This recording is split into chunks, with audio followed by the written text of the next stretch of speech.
Hello! నేను మీకు చిన్నప్పుడు మా అమ్మమ్మ మాకు చాలా కథలు చెప్పేది అని మీకు వీడియోలో పెట్టాను మా అమ్మమ్మ గురించి. ఆమె గురించి అండి ఎంత చెప్పినా తక్కువండి. ఆమెతో మా ఆమె మాతో స్పెండ్ చేసిన టైం చాలా తక్కువ. ఆవిడ 50స్ ఇయర్స్‌లోనే అంటే 53, 54 అలా మరణించింది. కానీ ఆమె మాతో స్పెండ్ చేసిన కొద్ది కాలంలోనే ఎన్నో విషయాలు చెప్పిందండి. అందులో సామెతలైతే అండి నిజంగా మన తెలుగు భాష అనేది నిజంగా ఎట్లాగా మరుగుపడిపోతోందంటే అంత ఘోరంగా మరుగుపడిపోతోంది. సామెతలు ఎన్నున్నాయో అండి, సామెతలు మనకు మంచి మంచి సామెతలు ఎన్ని ఉన్నాయో భాషలో, మన భాష అద్భుతమైనదండి. అందులో ఒకటి మీకు చెప్తాను మచ్చుకు.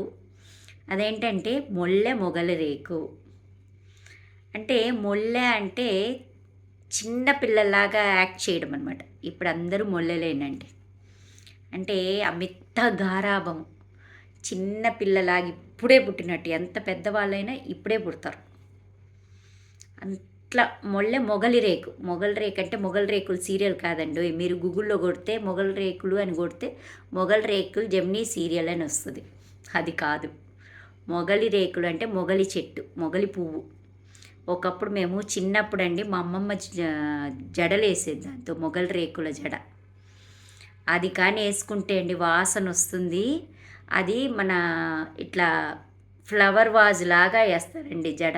మొగలి రేకులతో పెళ్లి కూతుర్లకు కూడా జడేసేవాళ్ళు. మొగలి రేకులు అని ఆకులు ఉంటాయి. మన తాటాకులాగే ఉంటుంది ఒక టైప్లో, లేత ఆకు అనమాట. కొసలు పద్దునుగా ఉంటాయి వాటి కొసలు, ముళ్ళలాగా ఉంటాయి. వాటితోటి పూల జడలాగా జడేసేవాళ్ళండి. అంటే ఆ బుట్టలాగా అల్లి దాన్ని జడకు, మన జడ ఎంత ఉంటే దాని చుట్టూరా ఆకుల్ని అల్లుకుంటూ వచ్చేవాళ్ళు అనమాట, పాయలు అల్లినట్టు. మా అమ్మమ్మ చాలా బాగా వేసేది ఆ జడ. మొగలి రేకుల జడ అంటే ఫేమస్ అండి. ఆ స్మెల్లు కనీసం ఒక వారం రోజులు ఉంటుందండి. ఆ మొగలి రేకులకు ఆకులకు పాములు కూడా వస్తాయండి. ఆ జడకి వేస్తే కనీసం వారం రోజులు. మల్లెపూలు ఎందుకు పనికిరావండి మొగలి రేకుల ముందు. ఈ మధ్య రావడం లేదు. ఈ మధ్య అస్సలు మొగలి రేకులే కనిపించడం లేదు బజార్లో. వాటి స్మెల్ భయంకరమైన స్మెల్ అది. ఆ జడట్లే గుమగుమలాడిపోతుందండి. దాంతో జడేస్తారు. పూల జడలాగా మొగలి రేకులతో అల్లుకుంటూ జడకు అల్లుకుంటూ జడేస్తారు. అంటే మొల్లెలాగా ఉంటారు చూడ్డానికి, కానీ మొగలి రేకు అంటే వాసన ఎక్కువ, స్మెల్ ఎక్కువ, ప్లస్ పదునైన కొస. అంటే నువ్వేం చిన్నదానివి కాదు, నీ దగ్గర చాలా కథలు ఉన్నాయి అని అర్థం దానికి. అంటే నీ దగ్గర స్మెల్ ఎక్కువ ఉంది అంటే నీలో గుణాలు ఎక్కువగానే ఉన్నాయి. నువ్వేం చిన్న పాపవు కాదు, నీకు ఎక్కువే గుణాలు ఉన్నాయి. అంటే ఎక్కువ వాసన కాబట్టి ఎక్కువ గుణాలు, నువ్వు బాగా స్ప్రెడ్ అవుతావు. అలాగే నువ్వు పదునైన దానివి కూడా అని అర్థం. మొగలి రేకు అంటారు సామెత. అలాగే ఇంకొకటి ఏంటంటే మల్లెత్తు అని అంటారు. మల్లెలెత్తు అంటే మల్లె పువ్వు చాలా సున్నితం అండి. ఆ రెక్కలు కూడా చాలా సున్నితం. మనం చేత్తో పట్టుకుంటేనే నలిగిపోతాయి. అందుకని మల్లెపూలు కట్టేటప్పుడు చాలా సున్నితంగా కట్టాలి. నాకు వాటిని నలపడం అస్సలు ఇష్టం ఉండదండి. కాబట్టి నేనేం చేస్తానంటే కాడల దగ్గర మాత్రమే పట్టుకొని కడతాను. మనం కట్టడంలోనే మల్లెపూల అది ఉంటుందండి. అవి ఎక్కువ కాలం ఉండేది మన చేతుల్లోనే. కొంతమంది కడితే ఎక్కువసేపు ఉండవు ఫ్రెష్గా, కొంతమంది కడితే 2-3 రోజులైనా ఉంటాయి. నేను కడితే 2-3 రోజులైనా ఖచ్చితంగా ఉంటాయి. అంత సున్నితంగా ఉంటాయి మల్లెపూలు. మా అమ్మమ్మ దీనికి ఒక కథ చెప్పేదండి. ఒకప్పుడండి మహారాణులు వీరనారులు ఉన్నారు. అలాగే మల్లెలెత్తు వాళ్ళు కూడా ఉన్నారు. అంటే వాళ్ళు మిత్తమైన సున్నితం అండి. వాళ్ళని మల్లెత్తు అని అంటారు, మల్లెల ఎత్తు అని అంటారు. అంటే ఒక మల్లె పువ్వు ఎత్తుతో సమానము అని. వాళ్ళు ఎలా ఉండేవాళ్ళంటే ఇట్లా తాకితే ఇంకా కందిపోయేవాళ్ళు అనమాట. అంటే అంత సున్నితమైన మహారాణులు ఉండేవాళ్ళు. వాళ్ళని రాజులు అంతఃపురంలో చూసి గాజులాగా వాడుకునేవాళ్ళు ఆ మహారాణుల్ని. కళ్ళతో చూడడం వరకే అనమాట వాళ్ళు ఆ అందాన్ని. అట్లాగా వాళ్ళు ముడితే మాసిపోతారండి. అయితే ఒక మహారాజుకు ఒక మహారాణి ఉండేదంట అండి. ఆమె మల్లెలెత్తంట. అంటే ఆమెకు అన్నీ సున్నితం అండి. అమిత సున్నితం అంట ఆమె. అసలు ఏ పని చేయలేకపోయేదంట. అంటే సున్నితంలో అమిత సున్నితం. ఇప్పుడు ప్రతి ఆడపిల్ల సున్నితమే అయిపోయిందండి. మల్లెలెత్తే.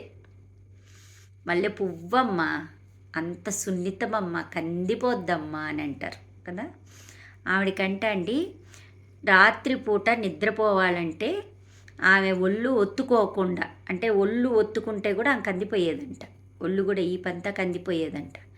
పరుపు మీద పరుపు, పరుపు మీద పరుపు. మా అమ్మమ్మ చెప్పిన కథ ఇది. పరుపు మీద పరుపు, పరుపు మీద పరుపు. ఆమె అలాగే ఎక్స్ప్లెయిన్ చేసేదండి. ఎంత బాగా ఎక్స్ప్లెయిన్ చేసేదంటే ఏ టీచరు పనికిరాదు. ఆమె చదువుకుంది జస్ట్ రామాయణము, మహాభారతము అవే. ఇంకా తప్పితే స్కూల్కి కూడా వెళ్ళలేదు. కానీ ఆమెకున్న నాలెడ్జు, ఆమె వే ఆఫ్ ఎక్స్ప్లెనేషను ఎంత బాగుండేది.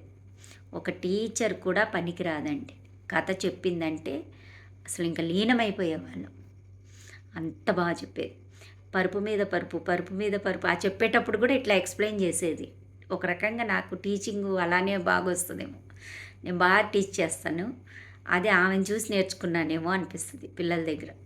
పరుపు మీద పరుపు, పరుపు మీద పరుపు, పరుపు మీద పరుపు వేస్తే ఒక 20 పరుపులు 30 పరుపులు పైన పడుకునేదంట ఆవిడ. అంటే కందకుండా అనమాట. మెత్తటి దూది. ఆ దూదిలో గింజలు కూడా ఉండకూడదంట. నిద్ర పట్టదంట ఆమెకు. అట్లాగా పడుకుంటే ఒకరోజు నిద్రే పట్టలేదంట మహారాణికి. ఎందుకనని చూస్తే బాగా దూదేమో బాగా స్వచ్ఛమైంది వేశారు. ఒక చిన్న నలుక కూడా లేదంట దూదిలో. ఆ నలుకున్నా కానీ ఆమెకు ఒంటికి ఒత్తుకుంటుందంట, నిద్ర పట్టదట. అంత సున్నితమైన ఒళ్ళు. అలాంటిది పొరపాటున ఒక బఠానీ గింజ ఆ 20-30 పరుపుల కింద పడిందంటండి. అది సేవకులు చూసుకోలేదు. ఆమె ఒళ్ళంతా వాచిపోయిందంట. ఏంది, ఎందుకు ఒళ్ళంతా వాచిపోయింది అని చెప్పి పరుపులంతా ఎతికారంటండి. వెతికితే ఒక 20-30 పరుపుల కింద ఒక బఠానీ గింజ చిన్నది పడునిందంట. ఇది కారణం అని చెప్పి రాజు వాళ్ళకు పనిష్మెంట్, అంటే తెలుసు కదా రాజు యొక్క పనిష్మెంట్ ఎలా ఉంటుందో సేవకుల మీద. అలాగా వాళ్ళని పాపం బంధించి శిక్ష విధించాడట. అంటే అంత సుకుమారంగా ఉండేవాళ్ళనమాట. అంటే ఒక మల్లె పువ్వు ఎత్తు అనమాట ఆమె.